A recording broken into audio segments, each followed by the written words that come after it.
കാലം തെറ്റിയുള്ള പെയ്ത്തും കഠിനമായ ചൂടും ഓരോ വർഷം കഴിയുന്തോറും കൂടി വരികയാണ്.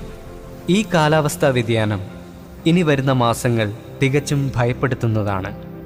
കേരളത്തിൽ വരും മാസങ്ങളിൽ മുൻപുണ്ടായതിനേക്കാൾ കനത്ത മഴയ്ക്ക് സാധ്യതയുണ്ടെന്നാണ് റിപ്പോർട്ടുകൾ പുറത്തുവരുന്നത്.